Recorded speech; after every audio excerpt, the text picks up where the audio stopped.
네, 오늘 보실 말씀은 마태복음 26장 36절에서 56절 말씀입니다. 봉독은 47절에서 56절까지만 함께 교독하도록 하겠습니다. 마태복음 26장 36절에서 56절, 봉독은 47절에서 56절까지 함께 교독하도록 하겠습니다. 56절은 함께 봉독하겠습니다. 말씀하실 때 12 중에 하나인 유다가 왔는데 대제사장들과 백성의 장로들에게 파송된 큰 무리가 칼과 뭉치를 가지고 그와 함께 하였더라.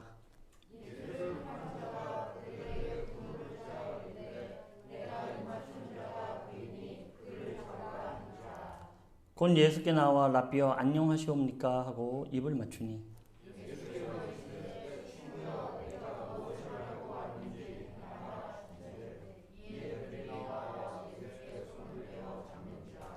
예수와 함께 있던 자 중에 하나가 손을 펴 칼을 빼어 대제사장의 종을 쳐 그 귀를 떨어뜨리니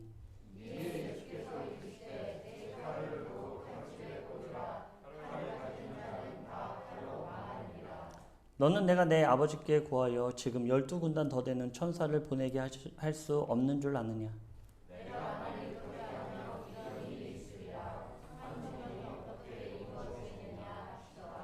그때 예수께서 무리에게 말씀하시되 너희가 강도를 잡는 것 같이 칼과 뭉치를 가지고 나를 잡으러 나왔느냐. 내가 날마다 성전에 앉아 가르쳤으되 너희가 나를 잡지 아니하였도다. 그러나 이렇게 된 것은 다 선지자들의 글을 이루려 함이니라 하시더라. 이에 제자들이 다 예수를 버리고 도망하니라. 아멘. 네, 오늘은 말씀과 기도 위의 열정이라는 제목으로 말씀을 나누려고 합니다. 본문의 내용은 십자가에 달리기 전날, 즉 금요일에 십자가에 달려 돌아가셨으니 목요일 저녁을 배경하고 있습니다. 예수님께서는 잡히시고 십자가에 달리기 그 시간까지가 불과 10시간도 채 안 됩니다. 잡히셔서 금세 재판하고 금세 십자가에 달린 거죠. 그러니까 뭔가 준비할 그럴 판결에 대한 준비할 시간도 없이 바로 십자가에 달리신 것입니다. 겟세마네 동산에서 기도를 마치신 예수님은 멀리서 오는 가룟 유다를 보며 제자들을 깨워 일으키며 자신을 팔 자가 가까이 왔다라고 말씀하십니다. 이때 가룟 유다는 칼과 몽치를 든 큰 무리와 함께 예수님을 잡으러 오고 있었습니다.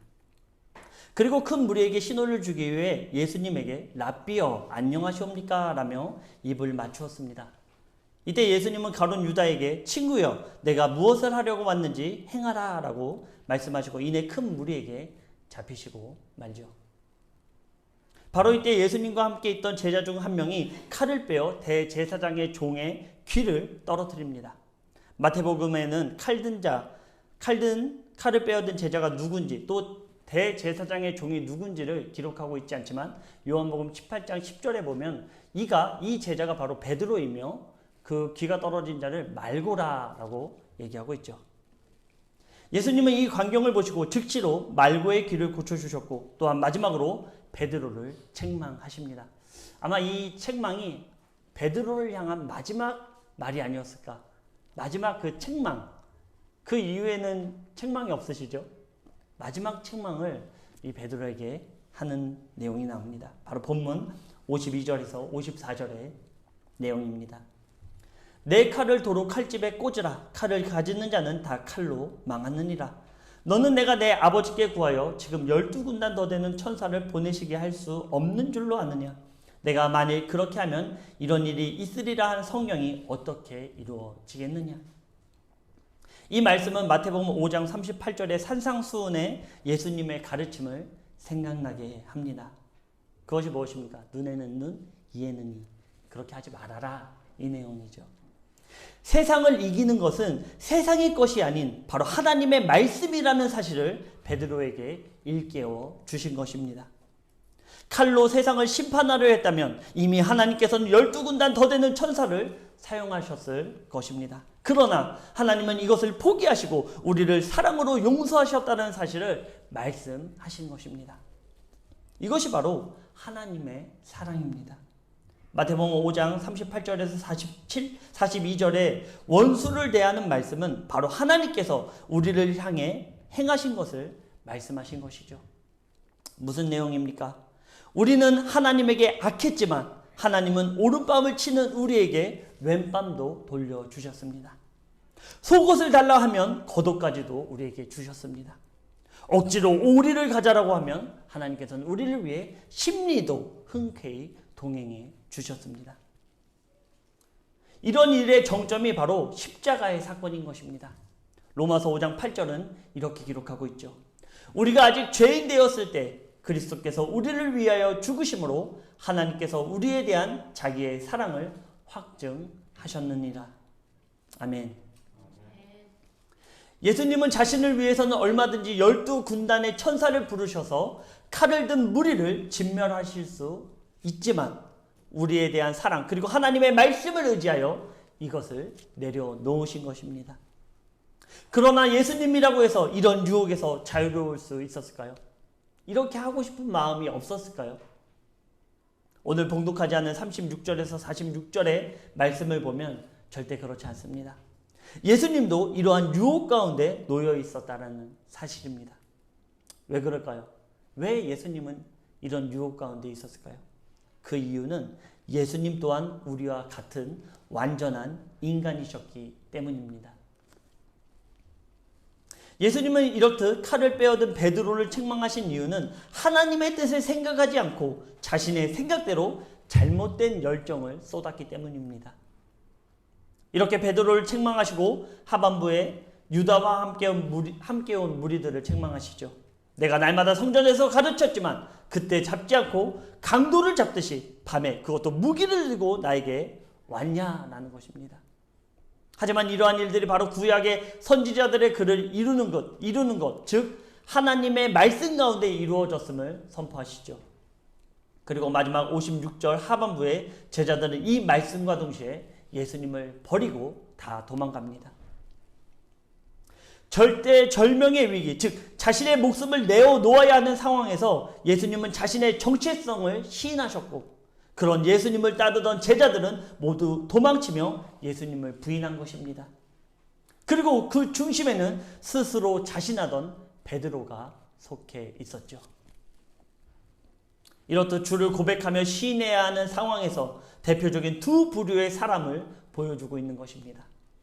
첫 번째 사람은 주를 고백한 예수님입니다. 두 번째는 주를 부인한 베드로입니다. 예수님은 자신 스스로를 하나님의 아들, 즉 메시아임을 고백해야 했습니다. 다른 말로 하면 자신 스스로를 주로 시인해야 했습니다. 유대인들이 예수님을 십자가에 달려 죽게 한 그 죄가 무엇입니까? 예수님의 죄목이 무엇입니까? 바로 신성모독입니다. 예수님이 자신은 하나님이며 메시아임을 시인한 것이 그 죄라는 거예요. 마태복음 27장 11절은 이렇게 기록하고 있습니다. 예수께서 총독 앞에 섰음에 총독이 물어 이르되 내가 유대인의 왕이냐? 예수께서 대답하시되 내 말이 옳도다 하시고 대제사장과 장로 그리고 모인 무리는 이 한마디에 그 분노를 감당할 수 없었던 것입니다. 예수님을 십자가에 못 박아라 하게 된 결정적인 한마디가 바로 이거라는 것이죠. 내가 왕이다. 내가 메시아다. 자신 스스로에 대한 정체성을 고백한 것. 이것이 바로 예수님을 십자가에 달리게 한 결정적인 이유라는 것입니다. 하지만 이 자리에서 예수님이 노라고 했으면 어떻게 됐을까요? 아니, 나는 사람일 뿐이야. 아니, 나는 메시아가 아니야. 나는 너희들의 주가 아니야. 라고 고백했다면 예수님은 십자가에 달리셨을까요? 어쩌면 대제사장들과 장로들은 많은 무리가 있는 가운데 이 대답을 원했을 것입니다. 왜냐하면 자신의 목숨 가운데 당당한 사람은 얼마 없기 때문입니다. 거의 없다라고 할 수 있죠. 그랬다면 그냥 혼줄 한번 낸 것으로 만족하며 예수님을 풀어주라고 했을 것입니다. 왜냐하면 그들이 원하는 것은 많은 대중 가운데 예수님이 스스로 주님, 즉 메시아임을 부인하는 것이었습니다. 왜냐하면 이것을 부인해야 자신들의 위치가 더 높아질 수 있거든요. 자신들의 그 자리를 보존할 수 있거든요. 하지만 예수님은 NO라고 하지 않고 yes, 내가 너희들의 주다. 내가 너희들의 왕이다. 떳떳하게 고백하신 것입니다. 이것은 바로 예수님 자신의 안위에는 상관없이 이 사실을 고백했다라는 것이죠. 내가 유대인의 왕이다. 그렇습니다. 예수님이 우리의 주인이시며 왕이신 것입니다. 이 한마디의 고백이 우리를 죄와 사망으로부터 살리셨다라는 것입니다. 이 한마디가 없었다면 우리가 이 자리에 모여 하나님께 예배드리는 일조차 허락되지 않았을 것입니다. 그러나 하나님은, 바로 예수님은 자신의 목숨과는 상관없이 우리를 위해 이 고백을 하셨다는 것이죠. 하지만 예수님은 이 고백으로 인해 말할 수 없는 고난을 당하십니다. 우리는 이것을 절대로 잊어서는 안 될 것입니다. 그러기에 우리의 모든 일상 가운데 주는 그리스도시요 살아계신 하나님의 아들이라는 고백이 선포되어지기를 소망합니다. 아멘. 그러나 사탄이 가장 원하는 것은 무엇일까요? 우리로 하여금 제자들과 베드로와 같이 주님을 부인하게 하는 것, 가장 그 고백이 필요로 할 때 도망가게 하는 것이 바로 사탄의 뜻입니다. 저번에도 나누었지만 사탄은 우리의 모든 행위는 허용하되 예수님을 주로 시인하는 것은 허용하지 않습니다. 왜냐하면 예수님을 나의 구주로 시인하는 것은 엄청난 힘이 있기 때문입니다. 먼저 우리를 구원에 이르게 하며 두 번째는 이 세상을 이길 힘이 바로 그 고백에서 나오기 때문입니다. 그렇다면 주를 시인해야 하는 상황에서 무엇이 예수님과 베드로의 상반된 고백을 하게 만들었을까요? 예수님도 이 고백 가운데 철저한 인간이셨어요. 그 고백 가운데 완전한 인간이신 예수님은 내가 주다라는 시인을 하셨죠. 하지만 베드로는 그가 주가 아니다. 나는 그를 모른다 고백한 것입니다. 무엇이 이들의 고백을 이렇게 다르게 만들었을까요? 첫 번째는요, 하나님의 말씀을 의지했는가가 상반된 고백을 만들어냈다라는 것입니다. 오늘 본문에 보면 예수님은 두 번의 하나님의 뜻을 고백합니다. 첫 번째는 베드로를 책망하시면서 고백하시고, 두 번째는 자신을 잡으러 온 무리들을 책망하시면서 고백합니다.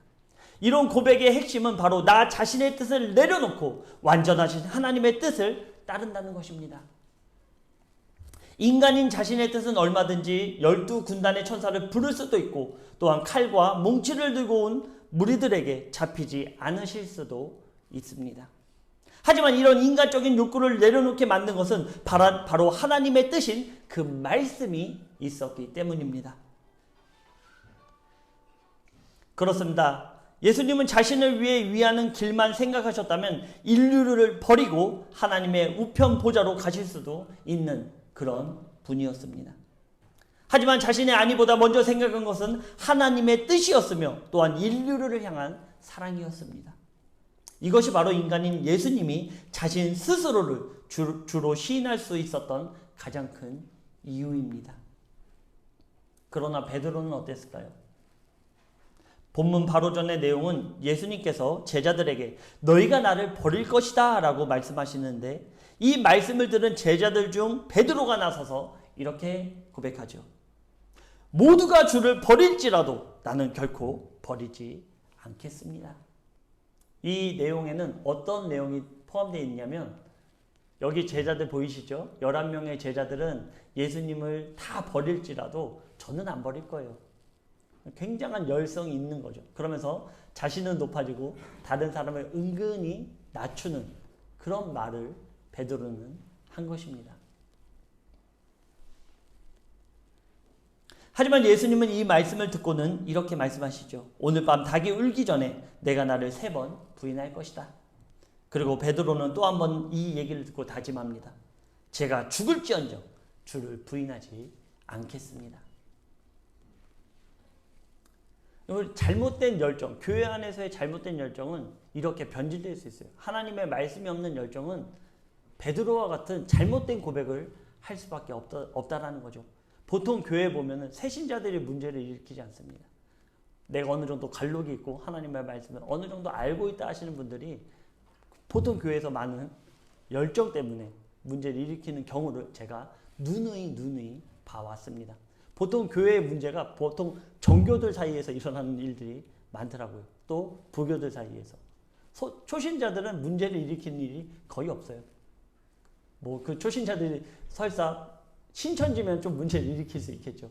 하지만 초신자들이 그런 잘못된 고백을 하지는 않습니다. 그러니까 어설프게 하나님의 말씀을 알고 이해하고 가는 것은 아주 위험하다는 것을 베드로가 적나라하게 우리에게 보여주고 있는 것입니다.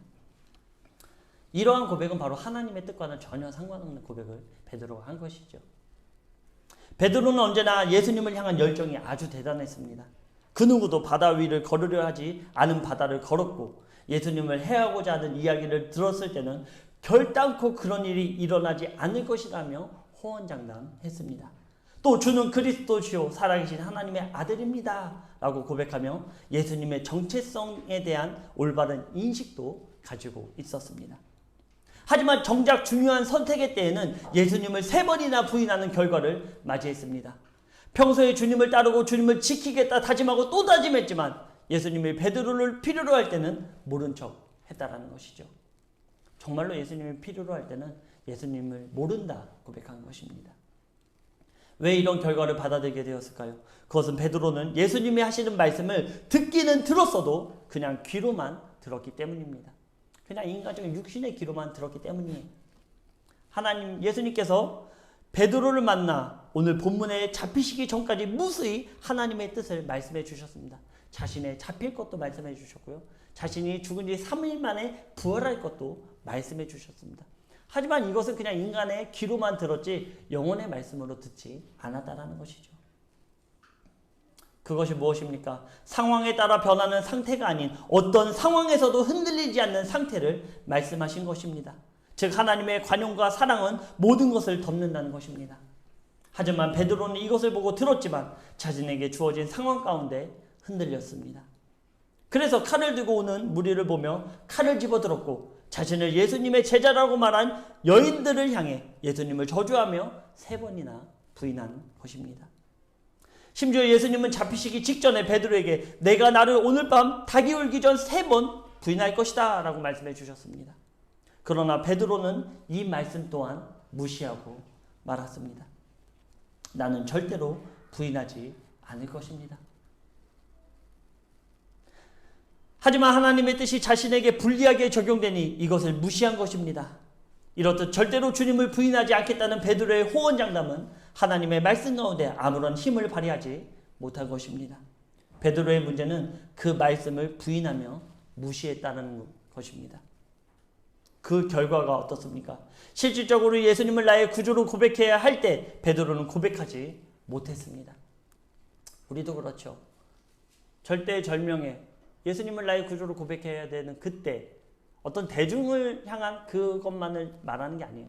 모든 상황 가운데 어떤 시험이 왔을 때 내가 예수 그리스도를 시인할 수 있느냐, 나의 삶 가운데 예수 그리스도가 나의 주님이라고 시인할 수 있느냐, 여러 가지가 있겠죠. 시간적인 것도 있을 것이고 물질적인 것도 있을 것이고 어떤 관계적인 것도 있을 것이고 그 모든 유혹 가운데 예수님은 나의 주님이십니다. 그 어떤 것도 나의 주인이 될 수 없습니다라는 고백을 우리는 당당하게 할 수 있냐는 것입니다.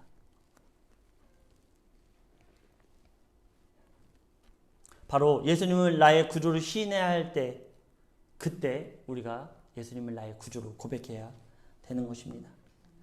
이것이 바로 말씀을 의지하지 않고는 일어날 수 없어요. 하나님의 말씀이 우리에게 주어졌을 때 그분이 나의 구주시며 나의 구원자시며 나의 도우시는 오른손이심을 우리가 깨달아 알 때 우리는 하나님의 말씀에 순종할 수 있는 것입니다. 우리 구두님들은 먼저 하나님의 말씀을 통해 그분의 뜻을 알고 살아가시길 바랍니다. 두 번째는 기도를 했는가 안 했는가가 상반된 고백을 만들어냈다는 것이죠. 예수님은 잡히시기 전 겟세마네 동산에 도착하여 12 제자들에게 자신이 가서 기도하고 올 테니 앉아 있으라고 하시고 제자들 중 베드로와 요한, 야고보만을 데리고 기도하러 가십니다. 그리고 기도하기 직전에 이 세 제자들에게 이렇게 말씀하시죠. 38절입니다. 내 마음이 매우 고민하여 죽게 되었으니 너희는 여기 머물러 나와 함께 깨어 있으라. 자신이 지금 너무나 힘드니 나를 위해 깨어 중보해달라고 부탁하신 것입니다. 그리고 예수님은 조금 떨어진 곳에 가셔서 간절히 기도하기 시작했습니다. 혹시 아주 고요한 밤이나 사람 없는 적막한 곳에 산 가운데 산에 가서 혹시 큰 소리를 낸 적이 있으십니까? 뭐 기도를 한 적이 혹시 있으십니까? 이 기도의 소리가요, 온 산에 울려요. 적막하고 그러다 보니까 이 기도의 소리가 아주 쩌렁쩌렁하게 들립니다. 심지어 예수님은 이 세 제자들과의 거리가 불과 50m 정도밖에 되지 않는 아주 가까운 거리였어요. 그 거리에서 예수님은 간절히 기도했습니다. 근데 이 세 제자들은 무엇을 하고 있었습니까? 자고 있었죠. 바로 우리들에게 예수님께서 원하시는 것이 이것 아닐까요? 기도해라. 나를 위해서 기도해줘라. 예수님은 간절히 기도하기 시작했습니다. 그 내용이 무엇입니까? 첫 번째는 이 잔을 피할 수 있는지를 물으셨습니다. 두 번째는, 또 세 번째는 피할 수 없다면 하나님의 뜻대로 순종하겠다라는 다짐과 기도였죠. 그렇습니다. 예수님도 그 고난의 잔을 드는 것이 쉽지 않았습니다. 그러기에 하나님의 뜻, 즉 하나님의 말씀을 토대로 간절히 기도한 것입니다. 세 번의 기도하시며 유혹을 물리치신 내용을 보면 예수님께서 공생애를 시작하기 직전에 40일 금식하며 세 번의 유혹을 받으신 것이 떠오릅니다. 이때 사탄의 유혹을 이기신 결정적인 무기가 무엇입니까? 사탄의 유혹으로부터 이길 수 있었던 결정적인 두 가지의 무기. 그것은 바로 금식하며 기도했었고 하나님의 말씀을 의지하여 대적했다는 것입니다. 예수님께서 큰 고난 가운데 자신 스스로를 주로 시인할 수 있었던 것은 바로 하나님께 기도했기 때문입니다. 사람의 마음은 원이지만 육신이 약할 수밖에 없음을 말씀하시며 이 약함을 이겨낼 수 있는 비결 또한 기도다라고 강조하신 것이죠. 그러나 베드로는 어땠습니까? 예수님께서는 자신의 고통이 얼마나 심한지도 말씀하셨고 이를 위해 깨어 있으라라고 부탁까지도 하셨지만 육신의 약함이 베드로를 정복하고 만 것입니다. 이를 본 예수님은 베드로에게 말씀하십니다. 40절에서 41절의 말씀입니다. 너희가 나와 함께 1시간도 이렇게 깨어 있을 수 없더냐? 시험에 들지 않게 깨어 기도하라. 마음에는 원이로되 육신이 약하도다. 그렇습니다. 예수님은 자고 있는 베드로에게 결정적인 말씀을 주신 것입니다. 베드로야, 네가 시험에 들게 될 테니 그것을 위해 깨어 기도해라. 인간의 육신은 약하니 그 약함을 이기기 위해서는 반드시 기도를 해야 된다. 예수님께서 이렇게까지도 알려주셨어요. 하지만 베드로는 어떻게 됐습니까? 이 말씀을 무시하니 육신의 약함으로 깨어 기도하지 못하고 잠들고 만 것입니다. 예수님의 이 간절한 외침이 내 귀에, 영혼의 귀에 들렸다면 아마 베드로는 깨어 기도할 수 있었을 것입니다. 우리가 아무리 피곤해도요, 몸이 아무리 피곤해도 전쟁이 났다라고 생각해 보세요. 막 포탄이 떨어지면은 내가 잠 온다고 해서 잠잘 수 있습니까? 각성이 되죠. 우리 육체가 각성이 되죠. 지금 절대절명의 위기가 이와 같다라는 거예요. 그런데 베드로는 그 전쟁의 포탄 가운데서도 육신의 약함으로 인해 잠들고 말았다는 것입니다. 이것의 결과가 바로 칼을 빼어들어 무력을 사용한 것과 이것이 통하지 않으니 도망하여 숨은 것이며 나아가서는 예수님을 저주하며 3번이나 부인하게 만든 것입니다. 결국 깨어 기도하지 못한 것이 예수님을 주로 시인하지 못한 결과를 만들어냈다라는 것이죠. 우리도 그렇습니다. 아무리 많은 말씀을 듣고 책망을 받아도 우리 삶에 있어 그 말씀대로 살지 못하는 것은 바로 말씀을 붙잡고 기도하지 않기 때문입니다. 오늘 주일 강단에서의 말씀이 하나님 말씀이 선포되어졌다면 우리가 최소한 한 번이라도 이 말씀을 붙잡고 생활 가운데 기도를 해야 된다는 거예요. 이 기도를 하지 않고서는 이 말씀이 상기되어지지 않고 한 주가 지나버리면 무슨 말씀을 했지? 까먹고 만다라는 거예요. 그런데 그 말씀을 붙잡고 한 번이라도 간절히 기도했다면 그 말씀의 능력이 우리 생활 가운데 나타날 수 있습니다. 왜냐하면 그것이 한번 상기되기 때문이죠. 베드로에게 가장 필요했던 것이 바로 이거예요. 예수님의 말씀을 부여잡았다면 한 번이라도 그 말씀을 갖고 기도를 했어야 됩니다. 하지만 베드로는 그 말씀을 부여잡고 단 한 번의 기도를 하지 않았죠. 그런 베드로에게 예수님은 네가 내가 명한 가운데 1시간이라도 깨어 기도할 수 없더냐. 바로 이 말씀을 우리에게 하신 것입니다. 모든 순간에 주님을 인정할 수 있는 것은 기도를 통해서 가능하다는 것입니다. 마가복음 9장 29절은 이렇게 기록하고 있습니다. 기도 외에 다른 것으로는 이런 종류가 나갈 수 없느니라. 모든 순간에 예수님의 기적을 체험할 수 있는 것은 바로 기도를 통해서만이 가능하다는 거예요. 우리가 삶의 기적을 체험할 수 있는 것. 제가 이제 새벽 예배하면 우리 이희숙 군우님 자주 나오셔서 이제 새벽 예배 같이 기도하시는데 그 고백들이 매번 요건 이제 아들도 같이 와서 같이 식사도 같이 했었어요. 생전 교회에 나오지 않는 아들인데, 교회 나와서 감사하다고 이제 사관님 같이 식사하자고 해서 이제 같이 식사를 했습니다. 그런데 고백하는 것이 무엇이냐면, 물론 본인이 열심히 했어요. 본인이 열심히 한 게 사실이죠. 그런데 그 시험을 치르고 하는 그 모든 과정 가운데 하나님 그 기도의 능력이 자신에게 효과를 줬다라는 거예요. 그 체험을 자신이 했다라는 것이죠. 그래서 그 기도의 능력의 체험으로 함께 식사까지도 할 수 있었던 그런 시간이 마련되어 졌다라는 것입니다. 바로요, 하나님의 도우심은 우리가 기도를 통해서만이 가능하다라는 거예요. 기도하지 않고 하나님의 능력을 체험할 수는 없습니다. 우리 삶의 가장 소중하고 가장 큰 기적이 무엇입니까? 그것은 바로 예수님을 나의 구주로, 나의 주인으로 시인하는 것이라는 사실입니다. 이것이 바로 가장 큰 기적이에요. 눈에 보이지 않는 예수님을 나의 구주로 고백하는 것, 그것이 우리 삶의 가장 큰 기적입니다. 이 고백이 모든 순간에 이루어지는 인생이라면 세상에 두려울 것이 하나도 없습니다. 또한 그 무엇도 그 인생을 침노하지 못한다라는 사실입니다. 예수님과 베드로는 하나님을 향한 열정이 충만했습니다. 예수님의 열정은 자신의 희생을 통해 하나님과 영광을 올려드리고 하나님과 인간 사이의 화목이었습니다. 이것이 예수님의 비전, 예수님의 열정이었죠. 그리고 베드로의 열정은 그런 예수님을 평생 따르는 것이었어요. 하지만 이 두 사람의 고백의 차이를 맞는 것은 무엇입니까? 그렇습니다. 바로 하나님의 말씀과 기도였습니다. 우리도 베드로와 같이 열정만을 가지고 하나님의 말씀을 의지하지 않고 또 기도하지 않으면 자신의 생각이 앞서게 되고 인간의 방법이 실패하면 가차없이 하나님을 버리고 떠나버리고 만다라는 것입니다. 하나님의 말씀을 들으셨습니까? 그렇다면 순종하십시오. 그리고 순종하게 하는 것은 바로 기도입니다.